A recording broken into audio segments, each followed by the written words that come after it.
What's going on, everybody? This is John J Gaming on the mic here, coming at you with a brand new episode of the Bluffton Tech Team Builder Dynasty here on EA College Football 25. Now, we're in the middle of season number 3, and we are currently on track to make our first bowl game in school history.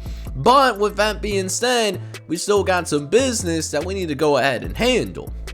First things first, we're going to try to get back to 500 in Maction as we get to return home and take on the Eastern Michigan Eagles, who are sporting a slightly better conference record at 2-1, but on paper we should outmatch this Eastern Michigan squad, as the Eagles do come in as 75s across the board, while we have an 81 overall squad across the board as of right now. So we should have a much better football team than this Eastern Michigan squad, but there's been some crazy things happening over the course of this season, and if we want to come out here and make sure that we come out on top, we got to bring our A game, because anything can happen on any given Saturday, and that's something that's been very clear to us as this season has progressed. So thankfully, we do get to be back in the Tech Center as we host the Eastern Michigan Eagles. Should be a fun one, and I hope you guys are absolutely excited for this episode, man. A little bit of action that could possibly feed families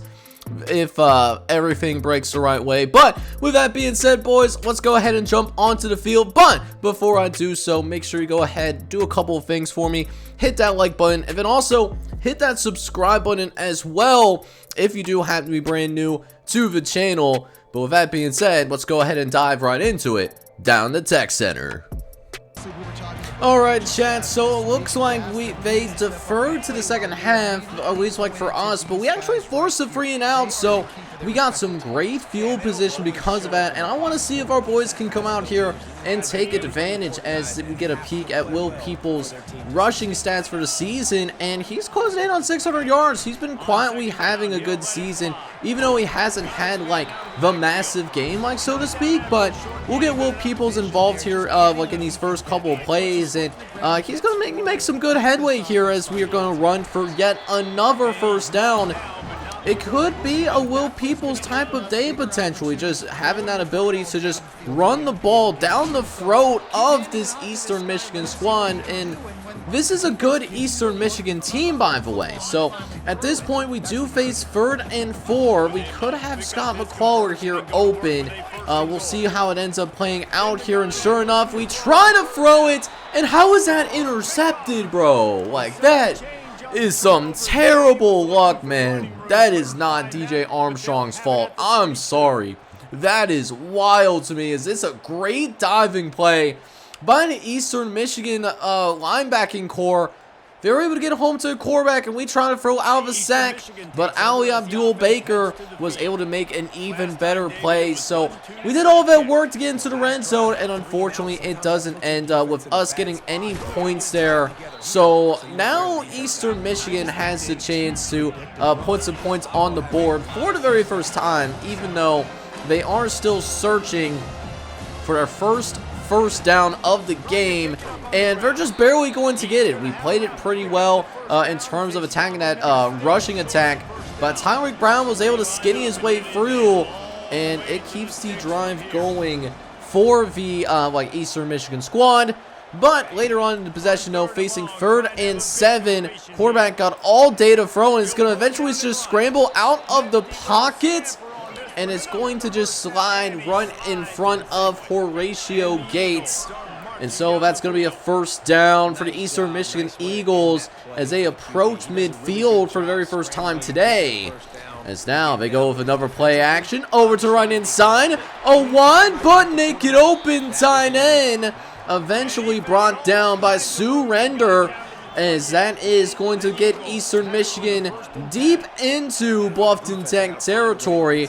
Will this Eagle squad be the first team get points on the board here tonight? As we'll go ahead and see Eastern Michigan go ahead and run it on the ground, and that will be a decent set of yards there for the Eagles. That will eventually help set up yet another 3rd down. This is not the first time that we've seen them deal with like 3rd down conversions, as they throw to the left-hand side. The man was open, but just plain missed him. I mean, we got very fortunate that that was a bad throw. That should have been a layup, but you know, when you get down to the group of 5, the consistency isn't always the same, though. So Eastern Michigan will attempt the field goal, and the field goal attempt is no good. The kick is missed, and so with that being said, the score is going to remain knotted up at 0 apiece there. So now here we are with the ball at about the 25-yard line, give or take, as we try to, get Naz Lulia going, one of our tight ends. And, he is a weapon at tight end. He is absolutely a weapon at that tight end position, as we'll face 3rd and short here, like will be the last play of the first quarter. And we'll run it with Will Peoples up the middle, and it will be a first down, as that will drive the end of the first quarter. It's been a fun first quarter of action here. We've seen both teams able to move the ball, but mistakes on both sides, able to, not really able to really do much of anything, right? But with that being said, second quarter coming up here. We're trying to play a little bit better offensively, still waiting for those first points in the game. Definitely feels a lot different than the Wake Forest game that we played last week. And we do notice that they are pressing one of our guys up a little bit. And usually Chris Gentry is pretty good against the press. So we'll see if it's out there as we try to throw it up. But because Armstrong got hit before he fully released the pass, he didn't get everything that he wanted out of it.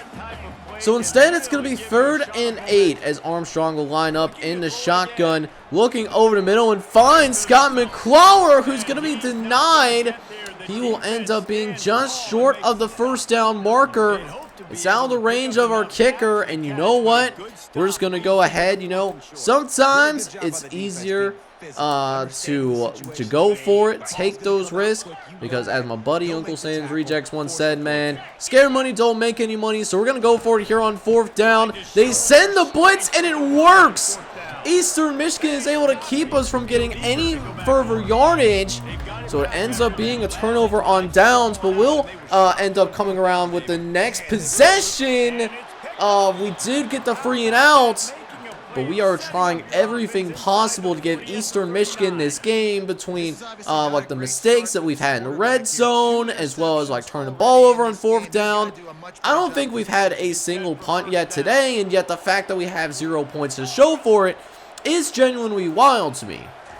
So we're back at it once again with the white vans, as Eastern Michigan will take over inside the 40-yard line, and thanks to that big-time run, they will go ahead and go into their no huddle, as they are feeling the momentum shift as we speak, as they'll throw to the right-hand side. And really, that running back should have been able to at least make an attempt at the pass. I don't know if he just wasn't expecting it, or I don't know what he was looking for there, but with that being said, it does eventually lead to a 3rd and 10. We have a chance to get the Eagles off the field. Throwing over to the left-hand side, it's intercepted!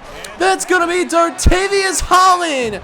That's going to be able to high point the ball and give this Bluffton Tech squad a little bit of new life, man. Let's go, baby.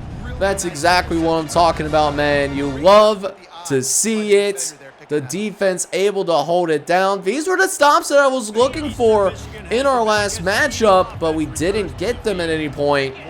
Unfortunately, we can't take advantage, though, as Eastern Michigan will force us to go 3 and out on the next drive. So with that being said, Eastern Michigan again will take over, and punter is not that good. We don't have a great punter. That is one weakness that we have on our team. Because I think, back in year 1, we signed a 1-star punter, but that will not be necessary here, as the defense comes through and provides yet another turnover. You think this defense is playing with a chip on its shoulder? We are absolutely getting one from Draymond Gates in particular. And now I want a big shot downfield. Can we get it here with this type of coverage? Looks like they're in a cover 2 as Armstrong drops back. Gonna throw it up for Chris Gentry, and it's gonna be incomplete. Looks like it was actually double coverage there. Good coverage there on the perimeter. And now it's going to be 2nd and 10 instead. They're forcing us to be more patient than usual.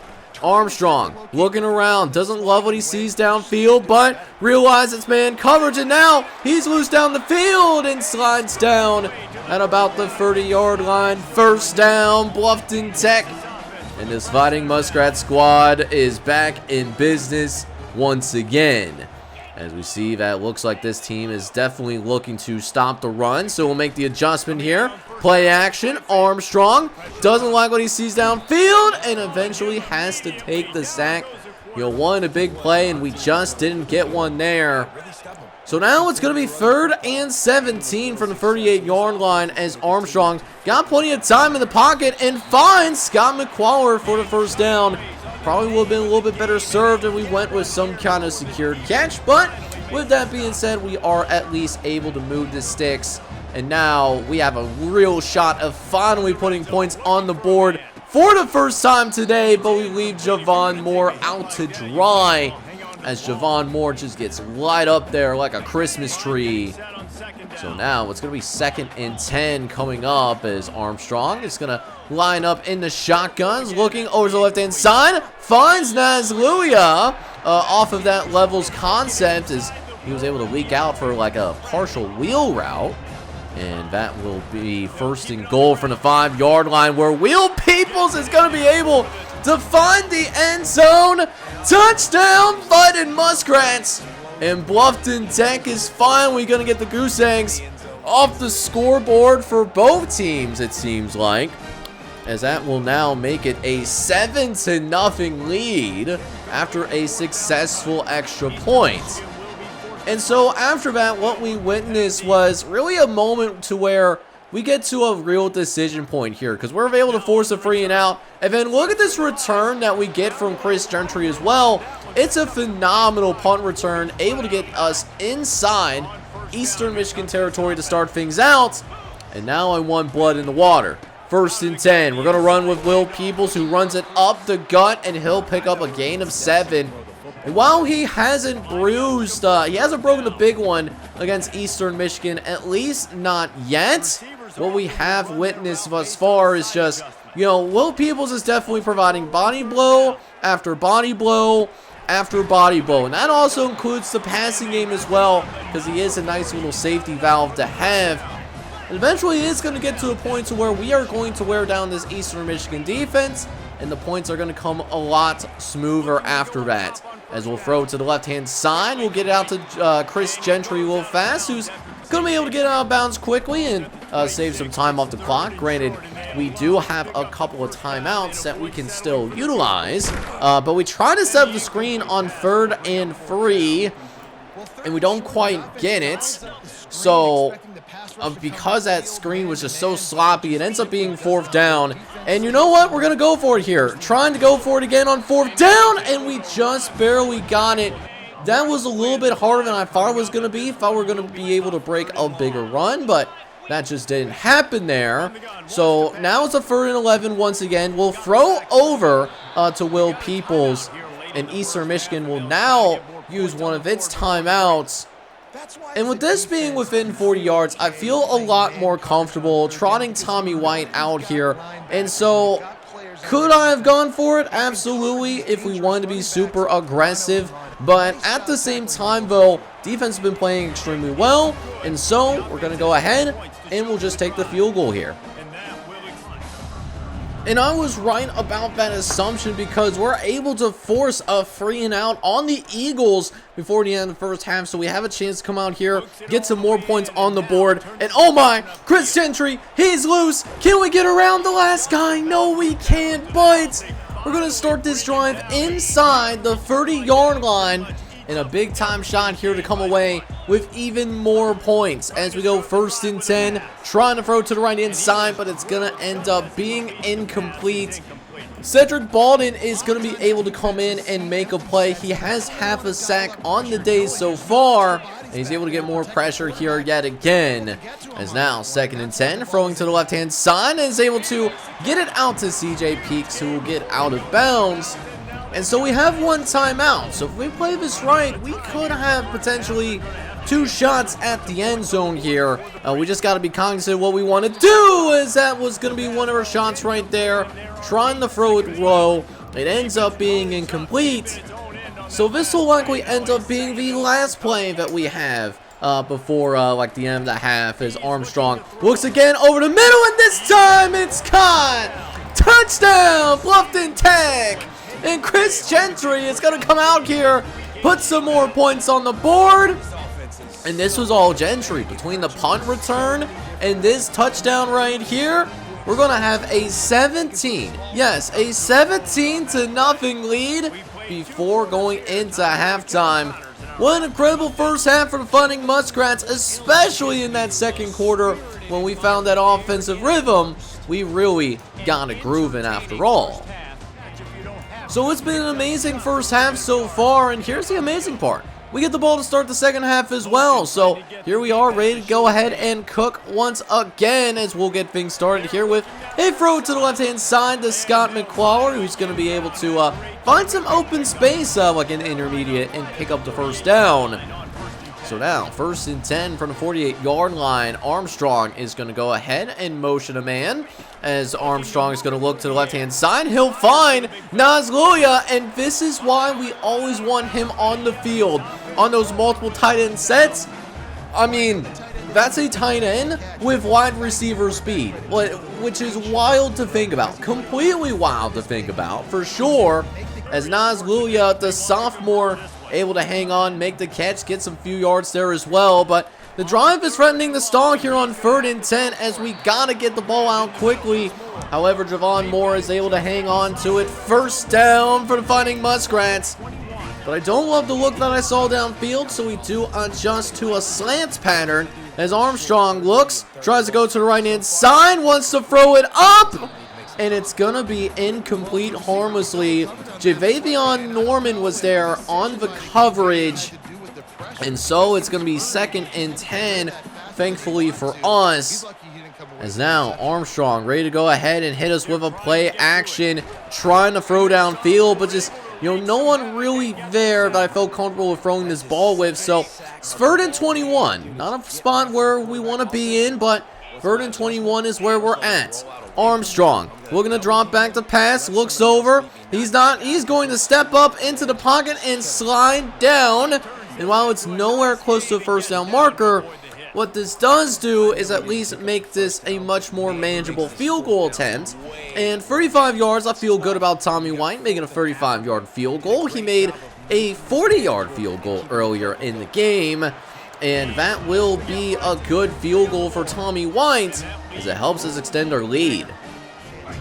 So with that being said, we are still playing lights out defense against the Eagles, who have not yet scored today, as Eastern Michigan we have a chance to get him off the field on 3rd and 11, and we're going to do that and then some, with Dontavius Holland down the sideline, able to make guys miss, and if he got away from that last offensive lineman, Dontavius Holland might have been able to mess around and actually taking that to the crib, man. Let's go! Big time play for Dontavius Holland, as that will get us into the red zone to start this next possession. We could really put a hurting on the Eagles right now, but that's if we don't shoot ourselves in the foot. First play after the interception, we run the ball, and it ends up being a holding penalty on the senior tight end, Scott McClawler. So it's going to be 1st and 20 now. Not a spot that I want to be in. And on the 1st and 20, we end up going with a little bit of a screen. And it was a successful screen, except this might end up being another penalty against us. And it is. So 2 plays, 2 penalties. And we go from, starting inside the 20 to now all of a sudden it's 2nd and 28. So Armstrong's going to try to run for the first down. Thought he was going to be able to, sidestep away from the defender because he thought he had a one-on-one. And he fumbled the ball. He put it on the ground. Wendell Smith, the junior safety, is able to recover it. And so we let Eastern Michigan off the hook there. Probably could have been looking at a 3rd and short if we just played it a little bit smarter there. But instead, it's Eastern Michigan football. And the Eagles are still looking for some kind of offensive consistency because they just have not had it yet here. In this entire game is the time where they finally change that. 3rd and 2 coming up, though, as the Eagles line up in the shotgun. They're going to run it down our throats, and they're able to smash it through, as that's going to be a 1st down for the Eagles, as Eastern Michigan finally able to move the chains. It's been a struggle here in the second half. A team in the second half that not only hasn't really picked up a lot of 1st downs in the 3rd quarter, but I don't think they've even crossed midfield here yet in this 3rd quarter of action. And there's been a few possessions that the Eagles have had at this point, so just something to really think about there. However, that could be changing though, as our tight end is able to make a nice catch over the middle, as that will get it to about midfield, ironically enough. So now we'll see if our defense can lock in here and try to get some stops. They run the ball again over the middle, as that will provide Eastern Michigan with an opportunity to at least run a play in Bluffton Tech territory. It's now 2nd and 4 coming up. They do not go with the run again here, but they will throw over the middle. Didn't want to cheat too much, as I was responsible for like that middle 3rd of the field with that Tampa 2 contain. So that was going to be open there. And then Eastern Michigan, you know, I think they realized that, hey, maybe passing the ball isn't necessarily us, or at least passing the ball deep downfield. So now they're getting the run game going here, as it leads to 3rd and inches. We end up stacking the box, but we end up getting bamboozled on the play action because that man was wide butt naked open. That was Vladdy Kolensny's guy, like he was responsible for, but he was just so set on the idea that this was going to be a running play that he didn't even realize that they could have passed the ball out of that set. So AJ Zimmerman gets the 1st score of the game for the Eagles, and going into the 4th quarter, this is a little bit of a tighter affair than what we originally imagined. So here we go, man. 4th quarter officially underway. We do end up going 3 and out. And so here we are on 3rd and 14 as they try to attack deep downfield. And that's caught. Are you joking right now? Vladdy Kolensny is going to deflect it into the hands of an Eastern Michigan receiver. And that was even with a penalty on us. So imagine cheating on a play a little bit. Cade Bloom, kind of the intentional, like, roughing the passer. And just a moment ago, we thought that this was going to be the type of game where, okay, we can come out here, we can go and start this idea of maybe getting our backups into the game, like that kind of deal. And now it's just a 6-point game. This game could swing in either direction, but that's the beauty of action, especially in the nighttime, as that wasn't the greatest throw in the world, but still, hey, still able to complete it. That's all that matters. We'll see if we can move the chains here yet again a couple plays later. 3rd and 4, we're throwing over the middle, and we find CJ Peaks this time around. And he will take more than a peek towards down the field, as that will be a 1st down for Fighting Muskrats. As we're taking a look around, seeing what we could do here, as I didn't like the look that we had originally, so we make the audible. And sure enough, we will have an open Chris Gentry, which we did throw a little behind. I would have loved to have been able to throw that pass a little bit, like leading Chris Gentry a little bit more down the field. Could have had more yards because of that, but hey, we'll still take a 6-yard gain. Not the worst thing in the world by any means. But J.D. Weeks, though, will give us a lot more space down the field, as that will now get the Muskrats in the red zone. This offense has kind of been sleepwalking through this entire game, but now that Eastern Michigan, they have a shot to win it, now we're really starting to see this offense wake up a little bit. Maybe this is the big moment for this squad. 2nd and 5 coming up as we try to shut the door on a potential Eastern Michigan comeback. Armstrong making the adjustment at the line of scrimmage. He changes it to an RPO. Looking, finds an open Scooter Page, and Scooter Page is going to find the end zone. Touchdown, Bluffton Tech. And the Fighting Muskrats will score for their 1st touchdown since before the end of halftime. It's been a little bit, but hey, you know what? We're going to be able to make the plays at the right time, though. as Scooter Page will get the touchdown for us.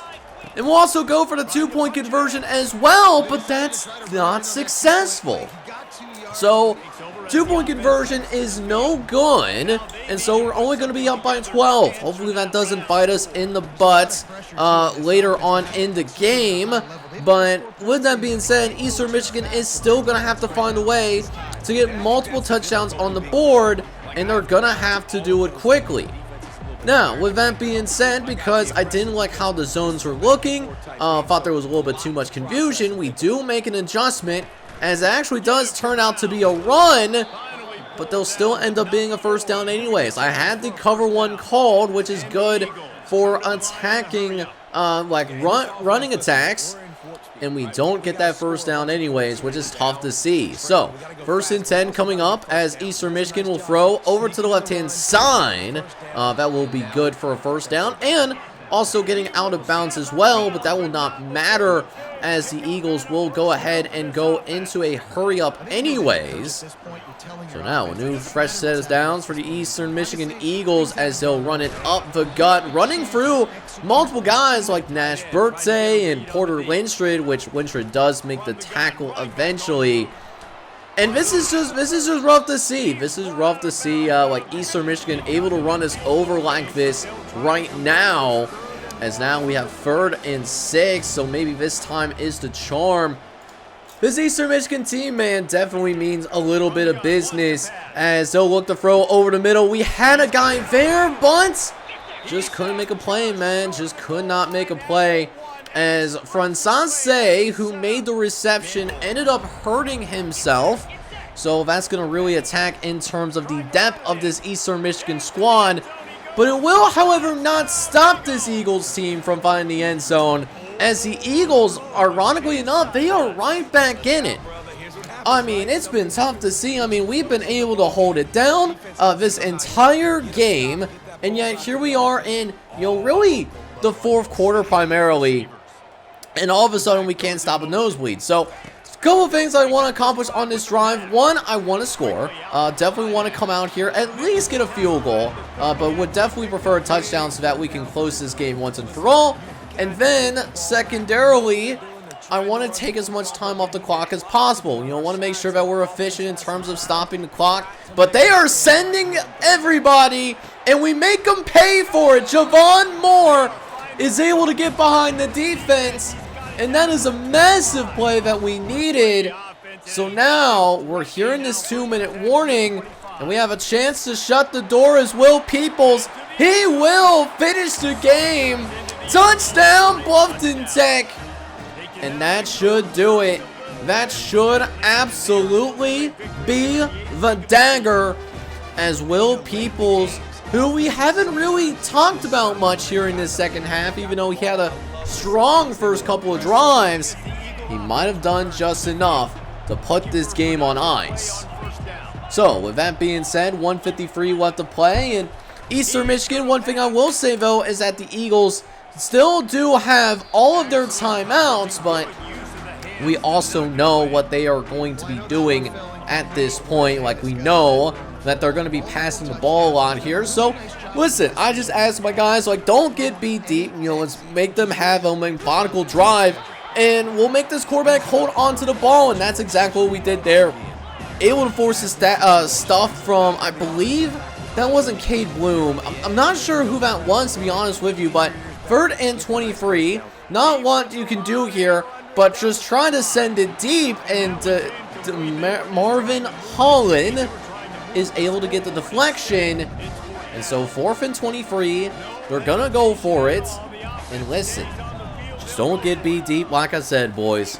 Let's see if we can mess around and get a safety while we're at it. But they actually do make a quick decision, able to throw this out to the left-hand side, but it's dropped.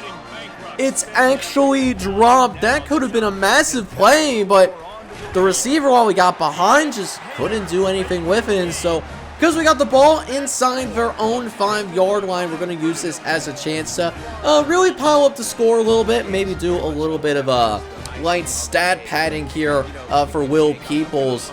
As Will Peoples is going to go ahead. He will put likely the finishing touches on this game.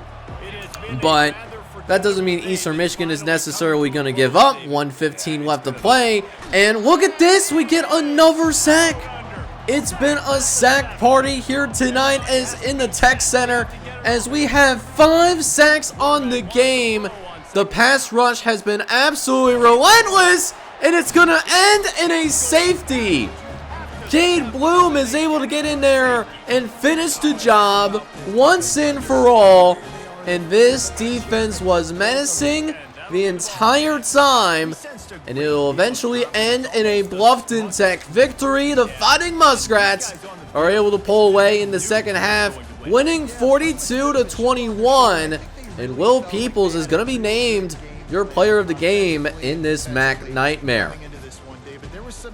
Alright, so while we did find a way to win by multiple touchdowns, I also felt at the same time that we were playing with our food a little bit, if we're being honest with ourselves. This was one of those games where, we were doing what we can in terms of giving the game away to Eastern Michigan, but in that fourth quarter, especially after Eastern Michigan scored their second touchdown, we started to wake up as a team, and we were able to come out here and get the win, which at the end of the day is all that we're looking for sometimes. Now, with that being said, DJ Armstrong did not have his best day today. He did have a 60% completion percentage, but threw only a couple of touchdowns and 2 interceptions. So while he is a little bit more of, which to be granted, one of those interceptions, definitely not his fault. It is what it is. Now, someone that did have a pretty good performance today is Will Peoples, though. Will Peoples had 22 carries for 116 yards, 3 touchdowns on the ground as well. He was unstoppable in the ground game today. But then receivers, we didn't have as much of a continuity as what we normally would. So had to move the ball around a little bit. Javon Moore was actually your leading receiver with 59 yards total on the day. Scott McClawler and Vincenzo Nazlulia both led the team with 5 catches respectfully, along with Will Peoples, was a safety valve for us today. Definitely did not want to get beat deep, so Chris Gentry was not as that same receiver that we usually see, but Scooter Page was also able to find a touchdown, which was really cool to see. Defensively, listen, I thought we played a lot better defensively in this game, man. Nash particularly, he came with a vengeance today. He led the team in tackles with 12 total tackles in the ball game, 3 of which were TFLs. He was as much of a menace, though, as Ellis Berry, though. Ellis Berry was on fire today with 8 tackles. Half of them were behind the line of scrimmage. 3.5 sacks, which, speaking of those sacks, we got to that quarterback plenty of times today. 1.5 for Devin Skates, and then another half sack for Cade Bloom that helped contribute to a safety.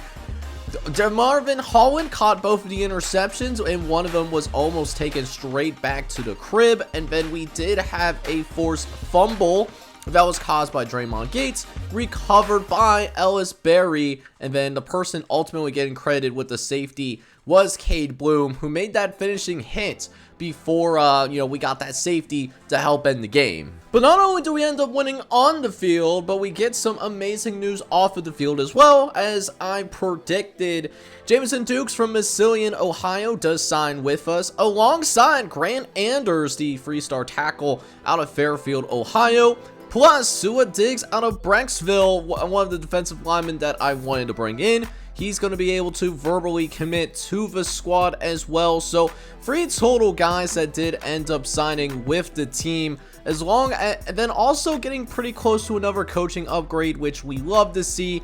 In terms of other news, Eric McCary, he's very close to signing with us. We'll probably get him to sign pretty soon. Same thing could be said for Larry Godwin, and then Sterling Gino is also on the verge with signing with the Fighting Muskrats as well.